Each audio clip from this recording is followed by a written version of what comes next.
Tonight I am going to read Rosie, Revere, the Engineer with Leo, Merida, and Lily. Enjoy. Rosie Revere, Engineer by Andrea Beatty and illustrated by David Roberts. This is the story of Rosie Revere, who dreamed of becoming a great engineer. In Lila Greer's classroom at Blue River Creek, young Rosie sat shyly, not daring to speak. But when no one saw her, she peeked in the trash for treasures to add to her engineer stash. And late at night, Rosie rolled up her sleeves and built in her hideaway under the eaves. Alone in her attic, the moon high above, dear Rosie made gadgets and gizmos she loved. And when she grew sleepy, she hid her machines far under the bed where they'd never be seen. When Rosie was young, she had not been so shy. She worked with her hair swooping over one eye and made fine inventions for uncles and aunts, and hot dog dispenser and helium pants.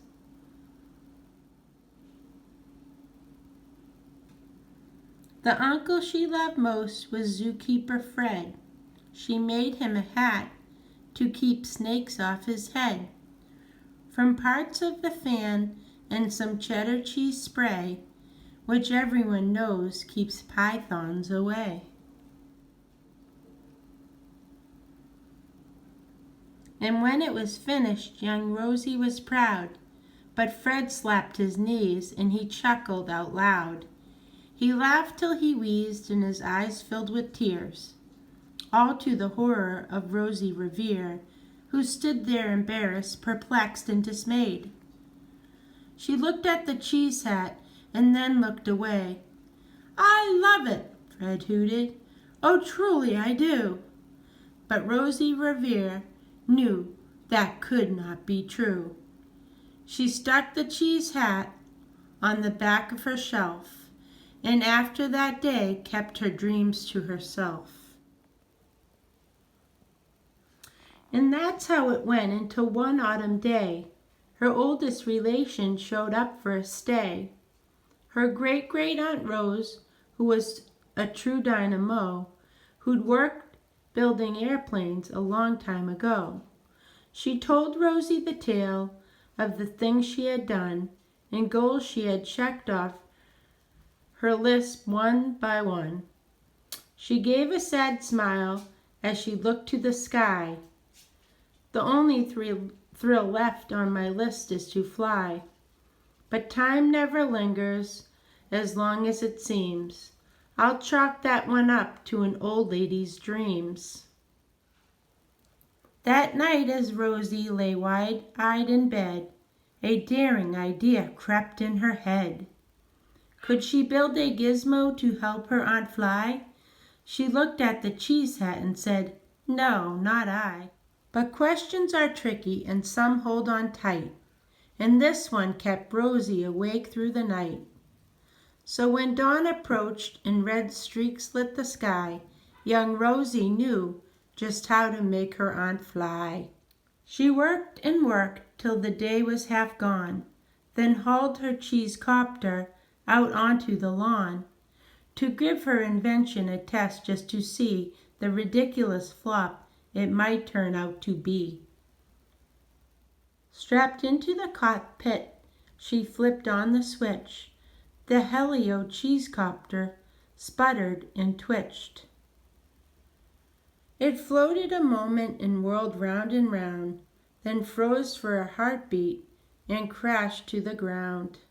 Then Rosie heard laughter and turned round to see the old woman laughing and slapping her knee. She laughed till she wheezed and her eyes filled with tears, all to the horror of Rosie Revere, who thought, "Oh no, never, not ever again will I try to build something to sputter or spin, or build with a lever, a switch, or a gear, and never will I be a great engineer."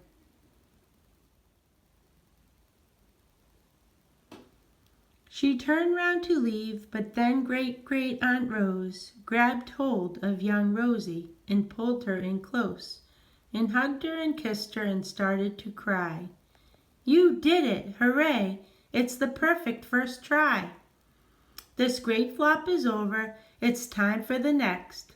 Young Rosie was baffled, embarrassed, perplexed. "I failed," said dear Rosie. "It's just made of trash. Didn't you see?" The cheese-copter crashed. "Yes," said her great-aunt, "it crashed, that is true. But first it did just what it needed to do. Before it crashed, Rosie, before that it flew." Your brilliant first flop was a raging success. Come on, let's get busy and on to the next. She handed a notebook to Rosie Revere, who smiled at her aunt as it all became clear. Life might have its failures, but this was not it. The only true failure can come if you quit. They worked till the sun sneaked away to its bed. Aunt Rose tied her headscarf around Rosie's head and sent her to sleep with a smile ear to ear, to dream the bold dreams of a great engineer. At Blue River Creek, all the kids in grade 2 build gizmos and gadgets and doohickeys too.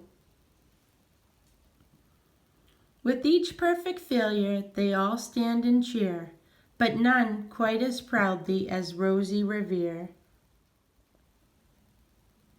The end.